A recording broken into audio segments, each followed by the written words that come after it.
Poder. Para algunos una capacidad, para otros una forma de control, y para unos pocos una responsabilidad. Desde un punto de vista político, el poder es la habilidad de quienes ocupan un cargo representativo en el gobierno de influir en el comportamiento, ya sea pensamiento o en el actuar de una sociedad. El poder político por lo general es otorgado por parte del pueblo mediante el voto, eligiendo a quienes consideren aptos para tomar el control sobre la administración de una nación. Pero estos, ¿han sido aptos?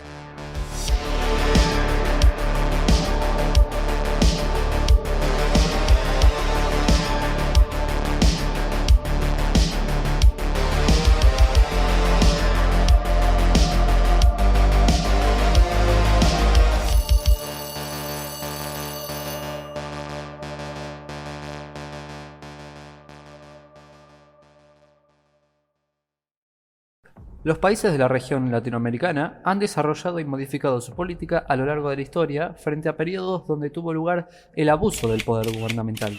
Un caso reciente sobre esto ocurrió en Chile a fines de 2019, conocido como su estallido social, durante el segundo gobierno de Sebastián Piñera.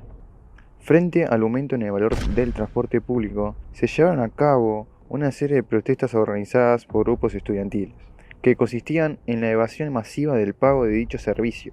Dicha evasión progresó a convertirse en la destrucción del metro y la suspensión del mismo. Con el paso de los días, dichas protestas incrementaron en cantidad de personas, lo cual intensificó la situación general.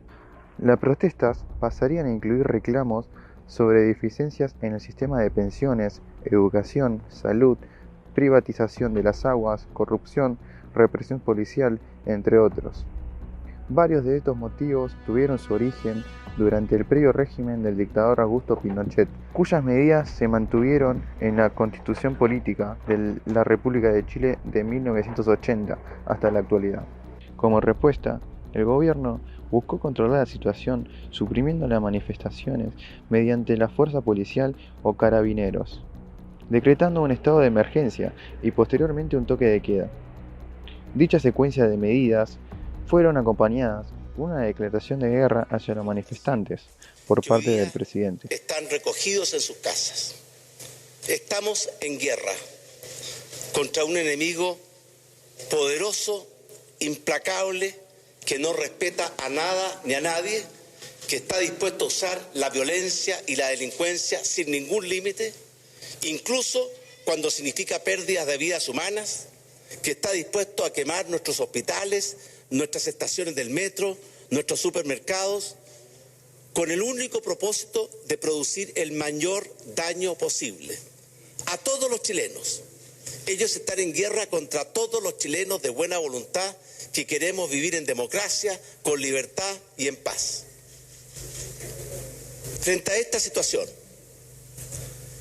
el general Iturriaga, que está a cargo de este estado de emergencia, ha podido disponer de 9.500 hombres para resguardar la paz, la tranquilidad y sus derechos, sus libertades. Yo quiero expresar mi profundo agradecimiento y reconocimiento a la labor que cumplen esos 9.500 hombres de las Fuerzas Armadas y de nuestras fuerzas de orden, protegiendo, patrullando y enfrentando a estos violentos y delincuentes. Y quiero decirle, general, y a través suyo a todas las fuerzas que están bajo su mando, que cuentan con el total apoyo y respaldo de nuestro gobierno. Y yo estoy seguro también de la inmensa mayoría de los chilenos que queremos y amamos nuestra libertad, nuestra democracia, nuestro Estado de Derecho y todo aquello que con tanto esfuerzo hemos construido. Hoy no es tiempo de ambigüedades. Llamo a todos mis compatriotas a unirnos en esta lucha contra la violencia, contra la delincuencia. Por eso hemos establecido estados de emergencia en la región metropolitana, después lo extendimos a la región de Valparaíso y Biobío, a la región de Coquimbo y O'Higgins, ahora lo hemos extendido a la región de Antofagasta, a la región del Maule, a la región del Ñuble, Los Ríos, Magallanes, porque el deber de nuestro gobierno, y así está establecido en la Constitución, es proteger y resguardar el orden público y la seguridad, tranquilidad y paz de todos nuestros compatriotas.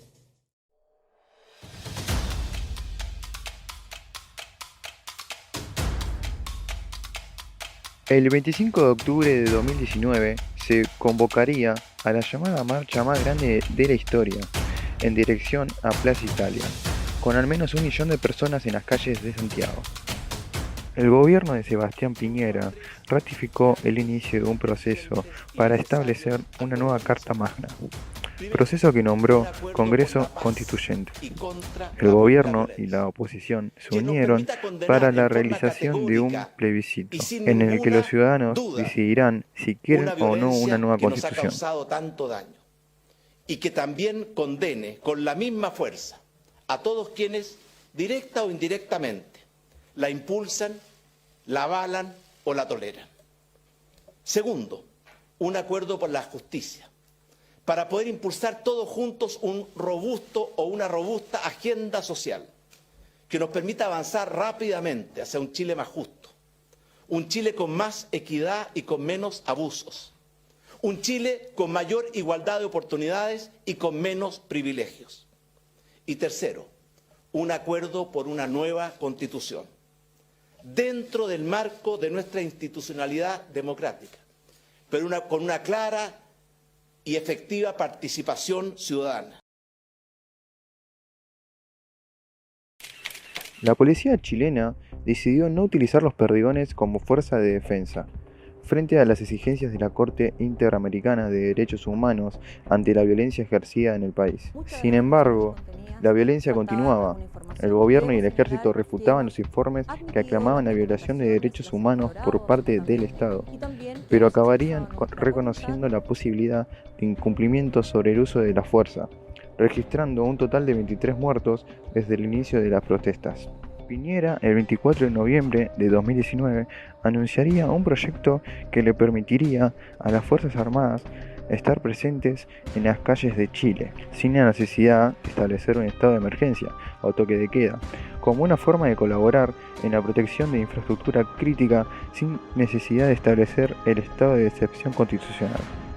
Finalmente, el plebiscito nacional de Chile de 2020, inicialmente convocado para el 26 de abril, pero pospuesto para el 25 de octubre debido a la pandemia de COVID-19, donde se registraron 14.855.719 votantes, resultó en el 78,28% de los votos para la aprobación de establecimiento de una nueva constitución, redactada para la Convención Constitucional elegida por el 69%. En este caso, el abuso del poder gubernamental tuvo una respuesta por parte del poder poblacional. En busca de controlar la situación, se tomaron medidas violentas que no detuvieron sino incrementaron el descontento de la ciudadanía. El gobierno fue incapaz de influir sobre las acciones del pueblo, siendo así influidos por este mismo. Un caso más actual, conocido como el paro nacional en Colombia de 2021, se llevó a cabo frente a motivos similares a los chilenos, sin embargo, provocando resultados diferentes.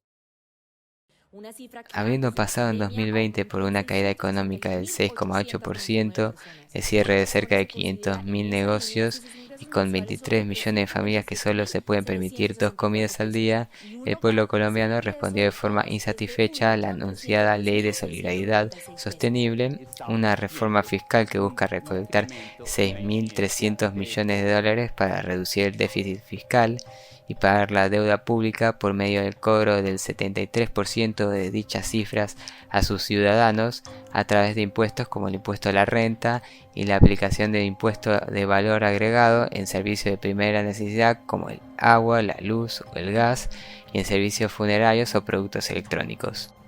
El rechazo hacia este gobierno no tuvo sus inicios durante este periodo, sino que desde sus inicios la asunción de Iván Duque a la presidencia fue por un presunto fraude electoral que involucraría la compra de votos y la participación de narcotraficantes como José Guillermo Hernández.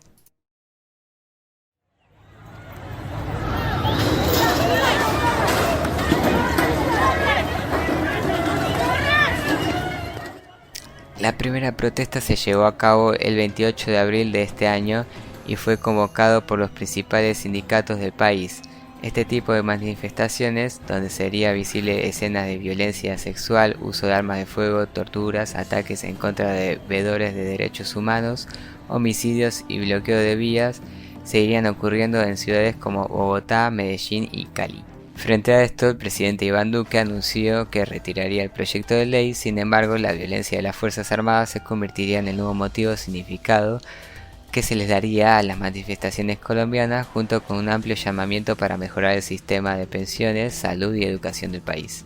A diferencia de la situación en Chile, cuyo conflicto principal estaba relacionado con las empresas y medidas neoliberales, algunos roles dentro del gobierno colombiano se encuentran disputados por redes de narcotráfico. El grupo paramilitar Águilas Negras también ha amenazado a quienes se han declarado a favor del paro en redes sociales. Frente a los ya mencionados actos de violencia y abuso durante el mes de mayo, fueron denunciados penalmente el alcalde de Cali, Jorge Iván Ospina, la gobernadora del Valle del Cauca, Clara Luz Roldán, el comandante del Ejército Nacional, general Enrique Zapatero, y el ministro de Defensa, Diego Molano. Denuncian ante la Corte Interamericana de Derechos Humanos la desaparición masiva y se exigió la renuncia del alto comisionado de paz, Miguel Caballos. Se advirtió al presidente que detuvieran las violaciones de derechos humanos en las manifestaciones y que acuda al diálogo o será llevado a juicio ante la Corte Penal Internacional por crímenes de lesa humanidad. En el mes de junio, tras 58 jornadas de protesta, plantones, asambleas populares y disturbios en las diferentes ciudades del país como Bogotá, Cali y Medellín, y por encima de las denuncias penales y advertencias, el conflicto colombiano aún se encuentra en desarrollo. El 13 de junio se inauguró el Monumento a la Resistencia en Cali para homenajear a todos los muertos durante las jornadas del paro nacional. Tanto la presión social como la violencia están en constante incremento y aún no se ha llegado a un acuerdo entre manifestantes y el gobierno. La influencia del poder gubernamental, como ya visto, a veces es impulsada por medio del terror, frente a un desacuerdo con la población junto con la necesidad desesperada de imponer su soberanía. Se han denunciado alrededor de 50 muertos durante las protestas y más de 2.149 heridos. A diferencia de los anteriores conflictos, desarrollados o en desarrollo, esta nueva situación tiene lugar actualmente en Perú, donde la adquisición del poder gubernamental aún se disputa en las elecciones presidenciales 2021. Durante los últimos 4 años, Perú ha tenido 4 distintos presidentes, además de que los últimos 5 fueron procesados por corrupción. Tras la primera vuelta de elecciones, los candidatos restantes serían Pedro Castillo, del partido político de izquierda Perú Libre, y Keiko Fujimori, del partido político de derecha Fuerza Popular. Por un lado, Castillo es un profesor de primaria de 51 años que propone reescribir la Constitución de Perú para fortalecer el papel del Estado en la economía. Su imagen recibió una mayor atención en 2017, cuando dirigió una huelga de profesores que duraría 75 días, donde se exigía un aumento en el sueldo de los mismos. Durante su campaña, este recibió el apoyo de los sectores rurales y pobres del país. Entre sus propuestas anunciadas se encuentran el aumento del presupuesto para la agricultura y la toma de medidas a favor de la conservación del medio ambiente. Este candidato busca una mayor intervención del Estado sobre el reparto de utilidades entre las grandes empresas mineras o petroleras y finalmente incrementar el presupuesto de la educación a un 10%. Por otro lado, Keiko Fujimori, de 45 años, es hija del expresidente Alberto Fujimori, condenado a 25 años de prisión por violación a los derechos humanos. Esta no sería la primera vez que Keiko Fujimori se postularía a la presidencia. Existieron 2 previas ocasiones donde esta perdería en la segunda vuelta de elecciones. Entre 2018 y 2020, Fujimori pasaría por prisión preventiva 2 veces frente a una investigación por lavado de dinero con el fin de financiar sus anteriores campañas. Keiko propone lo que se llama una demodura, es decir, una democracia con mano dura. La candidata se ha referido al partido oponente como la izquierda radical y propone conservar la constitución actual promulgada durante el gobierno de su padre y el desarrollo de una economía que promueva el trabajo formal, el desarrollo de emprendimientos, las asociaciones público-privadas, entre otras. Tras el conteo del 100% de los votos, el partido de Castillo resulta superador con un 50,125% de los votos, mientras que su rival recibió el 49,875%. Sin embargo, no se ha declarado un ganador, frente a varios pedidos por parte de ambos partidos para la anulación de votos. Fuerza Popular, por medio de 945 pedidos, de los cuales 134 llegaron dentro del plazo permitido, exigió la anulación de 200.000 votos, mientras que Perú Libre envió 148 pedidos de nulidad, de los que solo 14 llegaron a tiempo. El poder es tanto una capacidad como una forma de control y fundamentalmente una responsabilidad. Quien posee un gran poder sobre una gran cantidad de personas debe ser consciente que cualquier medida tomada tendrá repercusiones sobre a quienes influye. Los intereses personales a gran escala siempre resultarán en efectos negativos sobre los intereses del resto. El primer paso es informarse, ahora tan solo queda actuar.